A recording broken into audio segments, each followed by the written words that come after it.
Salut à tous, c'est Ethan. Aujourd'hui on se retrouve pour une nouvelle vidéo de transformation avec Cheetor Kingdom. Déjà merci pour la réception de la review, elle a fait relativement beaucoup de vues par rapport aux reviews que je sors d'habitude, enfin elle est dans le haut du classement, donc merci à vous de la regarder. Donc pour la transformation de Cheetor, c'est relativement simple, j'espère qu'ils utiliseront quelque chose de similaire mais bien amélioré pour Tigatron. On verra dans les prochaines semaines peut-être, si on en a des images.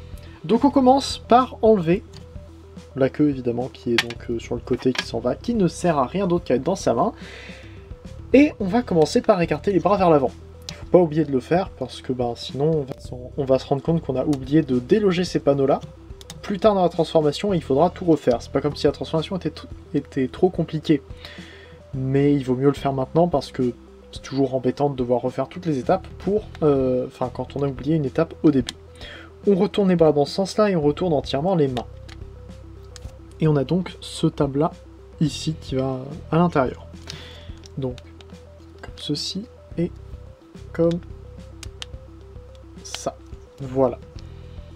On peut prendre la tête et la lever pour pouvoir la retourner entièrement et la ramener comme ça. Et on vient tirer la tête vers le haut ici et la sortir ainsi. Et c'est comme ça que le tab ici va casser. Que j'ai toujours là. D'ailleurs. Donc, on referme la mâchoire dès maintenant et on ramène la tête sur le dessus. On vient appuyer sur la tête pour ramener à l'intérieur, comme ça. Ensuite, on va pouvoir déplier les jambes dès maintenant.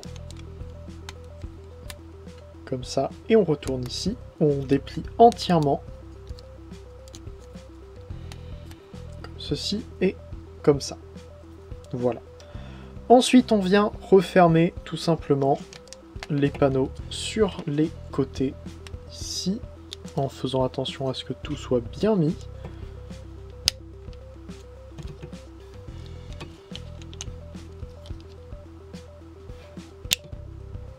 Voilà, et on vient fermer également les bras comme ça.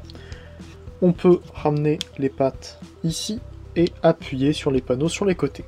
Et on a un départ un peu bizarre, plus qu'à mettre la queue à l'arrière, comme ça, et ramener les pattes ainsi, et Cheetor est en mode alternatif, qui est du coup le mode que je préfère parmi les deux. La transformation de Cheetor de son mode alternatif vers son mode robot est tout aussi simple que l'inverse, évidemment. On va commencer par écarter les pattes vers l'arrière comme ça, et l'extérieur pour pouvoir atteindre à peu près le bout de la queue et tirer comme ça. Je vous déconseille de tirer à partir d'ici. Le plastique jaune, vous devez vous en douter, me fait très peur étant donné qu'il est relativement cassant. Ensuite, on sépare les avant-bras ici et tout le torse comme ça. Et on ouvre ensuite vers l'avant ici et là.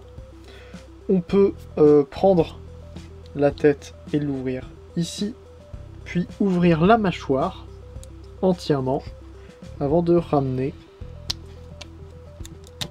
comme ça vers le bas. On referme ces panneaux là sur le côté, on retourne les bras et les mains et on les remet dans le bon sens. Pareil ici, on prend la tête et on la ramène de l'autre côté. On referme le dos comme ça. Et Cheetor est dans son mode Beast Machines, à peu près. Il a un peu de mal à tenir, mais on peut quand même le rendre relativement stable, comme ça. Et donc, pour la transformation, normalement, donc, la transformation officielle, ça serait comme ça, mais j'aime pas vraiment les pattes. Enfin, quitte à avoir des pattes, autant les utiliser comme du T-Ball voulu. Hein. Je trouve que c'est mieux de le... Enfin, ça justifie un petit peu. C'est pas censé être là, sur la version Beast Wars c'est pas censé être là, mais sur la version Kingdom c'est ici, donc autant mettre ça comme des genoux. Peut toujours être sympa, je trouve. Ça permet de donner un bon point au mode robot de Cheetor, que je n'arrête pas de critiquer, mais qui au final aurait pu peut-être être beaucoup moins bien fait, même si bon... C'est, comme j'ai dit, hein, c'est le Kingdom que j'aime le moins, de très loin, parmi les Deluxe et supérieurs. même Starscream, je compte le prendre, Starscream Core Class, et pourtant j'aime pas spécialement la transformation avec toutes les fausses pièces. Bref, mais donc nous avons ici Cheetor en mode robot. On peut essayer de ramener ces panneaux-là un peu plus vers l'arrière et les épaules un peu vers l'avant. C'est sûr que j'étais un petit peu de mauvaise foi parce qu'on peut donc ramener les panneaux comme ça et les épaules un petit peu vers l'avant. Ça reste quand même à l'intérieur des pièces des épaules, donc c'est quand même gênant. D'ailleurs, j'ai un genou qui commence à être très lâche. J'espère que ça n'ira pas trop loin. Merci à vous d'avoir regardé cette vidéo de transformation. J'espère qu'elle vous a plu et qu'elle vous aura été utile. N'hésitez pas à me le dire. De toute façon, les vidéos de transformation ne sont pas là pour être vues dès qu'elles sortent. Elles ne font quasiment aucune vue. C'est juste là pour aider ceux qui en ont besoin. Et du coup, j'espère que c'est là pour aider ceux qui en ont besoin. Merci à vous d'avoir regardé. On se retrouve bientôt pour une prochaine vidéo. C'était Fin de jour, fin de jour et salut.